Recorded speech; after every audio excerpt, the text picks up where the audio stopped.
오늘은 잠언 20장의 말씀을 중심으로 포기할 줄 아는 게 지혜고 능력이다 라고 하는 제목의 말씀을 전하고자 합니다. 오늘 잠언 20장을 통해서 말씀드릴 첫 번째 메시지는 뭐냐?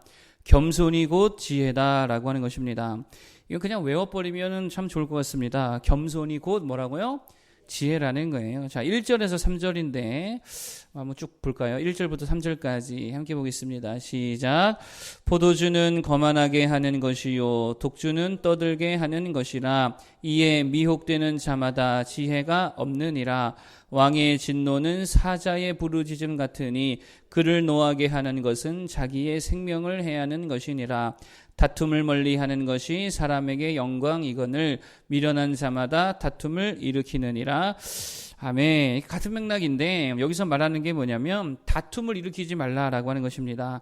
자, 1절은 술을 멀리하라라고 지금 말씀하고 있잖아요. 왜 술을 멀리하라고 말씀하고 있냐면 술은 거만하게 하고 떠들게 한다라고 하는 거예요. 그래서 결국 거만하고 막 떠들면 뭐가 일어납니까? 다툼이 일어나게 된다는 거죠. 2절의 맥락도 뭐 마찬가지입니다. 왕을 노엽게 하지 말라라는 건데 이게 무슨 말입니까? 왕과 뭐 하지 말라는 거예요? 왕과 다투지 말라는 것이겠죠. 3절도 마찬가지입니다. 무엇을 멀리하는 게 사람에게 영광이다? 다툼을 멀리하는 게 영광이라는 거예요. 그러니까 지금 1절에서 3절이 다 경계하고 있는 게 뭐냐면 다툼과 싸움을 경계하고 있다라는 것입니다. 여러분, 다툼과 싸움이 왜 안 좋습니까? 이게 왜 안 좋죠? 결국 관계가 깨지는 것은 여러분 잘 생각하십시오. 단 한 번의 싸움, 단 한 번의 다툼만으로도 충분히 깨진다라고 하는 거예요. 험한 말 한마디, 여러 말 아닙니다. 상처 주는 말 한마디, 매우 공격적인 표정, 폭력적인 행동, 그거 한 번만으로도 충분히 그 관계가 깨지거나 돌이킬 수 없는 상처를 줄 수 있다는 거예요.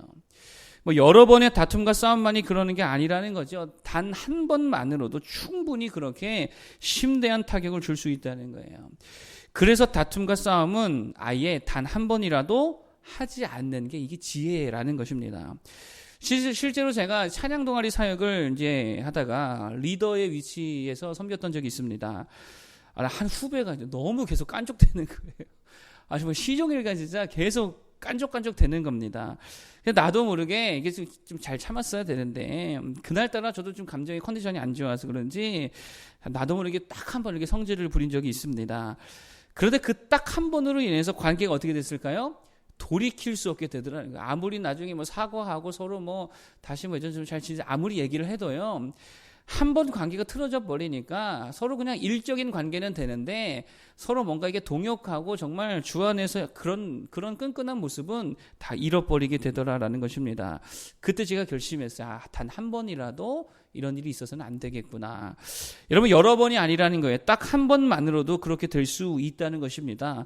그래서 다툼과 싸움은요, 아예 하지 않는 게 최선이다라고 하는 거예요. 그러면 다툼과 싸움을 일으키지 않으려면 우리에게 필요한 게 뭐냐라고 했을 때에 바로 겸손이다라고 하는 것입니다. 겸손이 필요한 줄로 믿습니다. 그러면 겸손이 뭡니까? 겸손은요, 이렇게 표현할 수 있을 것 같아요. 포기하는 거예요. 뭐를 포기하는 거냐면 상대방이 내가 원하는 대로 해주기를 포기하는 거예요. 그러니까 나를 내려놓는 것과 마찬가지죠. 내가 해주기를 원하는 방향대로 해주기를 포기하는 모습이 겸손이라는 것입니다. 왜 자꾸 다툽니까? 결국은 상대방이 내 마음에 안 들어서 다투는 거죠. 뭐 그 의견이 내 마음에 안 들던, 태도가 마음에 안 들던, 말하는 게 마음에 안 들던 내 마음에 안 들어서 다투는 모습이라는 것입니다. 무슨 말입니까? 결국 내가 원하는 대로 상대가 해줘야 된다는 거예요. 그런데 바로 그러한 것을 포기할 때에 그게 겸손이고 그럴 때 다투지 않게 되더라는 것입니다. 부부가 왜 자꾸 다투죠? 왜 자녀에게 자꾸 다그치고 화를 냅니까? 내 마음에 안 들어서 그렇다는 거예요. 그러니까 내가 원하는 대로 하지 않아서 그렇다는 거죠. 그게 다툼과 싸움의 원인이 된다라는 것입니다. 바로 그것을 포기해야 된다는 거예요. 내가 이렇게 하지 말랬잖아 라고 하는 마인드를 포기해야 된다는 거죠. 그래서 지난 주일날 제가 뭐라고 말씀드렸죠? 에덴 동산의 특징에 대해서 말씀드렸는데 에덴 동산의 특징은 아담이 각각의 존재의 이름을 다 불러주더라는 거예요. 그러니까 각각의 존재를 각각으로서 인정해 줬다라는 것입니다. 나와 상대는 같아요, 달라요? 다르다는 거예요. 이걸 인정해 주는 거예요. 나는 독수리고 상대는 나무늘보일 수 있다는 것입니다. 그런데 자꾸 그 나무늘보에게 야, 독수리처럼 살아야지라고 강요한다면 이게 뭐밖에 안 되는 거예요? 싸우자는 얘기밖에 안 된다는 것입니다. 나무늘보는 독수리가 아니죠. 그러면 그 방식대로 인정해 줘야죠. 그 존재대로 인정해 줘야죠. 나처럼 살기 원하는 또는 어떤 기준을 가지고 꼭 그렇게 해야만 된다라고 하는 그런 내 욕심을 좀 포기할 줄 알아야 다툼이 그쳐지게 된다라는 것입니다. 자, 그래서 22절에 뭐라고 말하냐면, 자, 22절 한번 볼까요? 그런 맥락에서 22절 한번 보겠습니다. 22절 시작.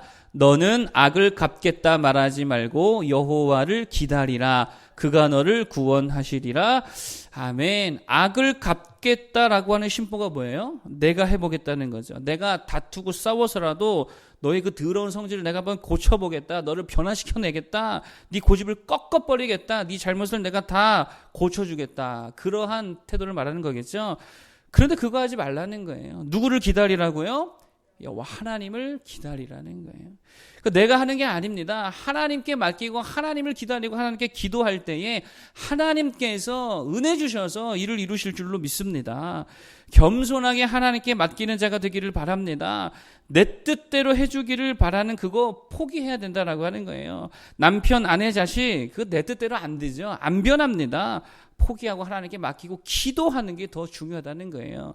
그러면 주님께서 때가 되면 변화시키시고 주님께서 일하실 줄로 믿습니다.